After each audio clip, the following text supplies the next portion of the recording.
the challenges these young people face? Yeah, that's a good question. I think there's lots of challenges I think that they face. Certainly, from talking with folks, and we know from the research that the experience of being homeless is sort of extremely stressful for a lot of young people, right? You can imagine being sort of young and not sort of knowing where to go or what to do or who to trust or where to get help. And so I think all of that can be extremely stressful. And so we can have, that can have sort of pretty profound impacts on a young person's mental health.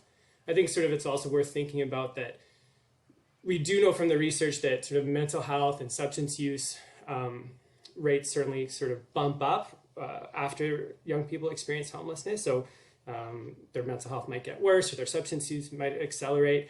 And sort of part of that, I think, is sort of certainly kind of new stresses and kind of new exposures to kind of risky situations, but also, if you have a young person who's struggling to start with, right? So they're sort of struggling with some trauma or struggling with some depression or struggling with some anxiety, and then you sort of remove their housing and put them into this incredibly stressful situation, that's only going to kind of exacerbate or make worse, already kind of struggling situation. And so, so I think there's sort of a lot to sort of manage on the stress and mental health side of things. But then we also know there's sort of a lot of risks that these young people face in terms of victimization as well, right? So, this might happen through fights or sort of conflict in kind of shelters and things like that, or being preyed on by people, in the sex trafficking world.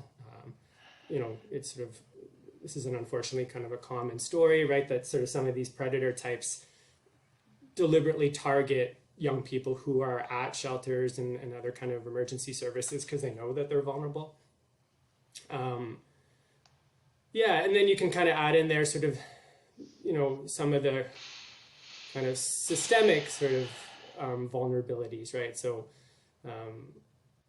the risks that come from being over-policed or sort of conflict with the law and the sort of the kind of harms that can end up causing, right? So once you have a criminal record, it can just make transitioning through life and getting the job and getting the kind of the life you want extremely difficult. And so I think that's something to kind of recognize as well as a potential challenge.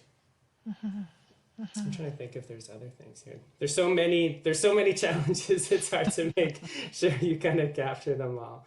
I guess the other sort of thing to add is just the immense challenge of then sort of getting off the street, right? So there's, and all that takes.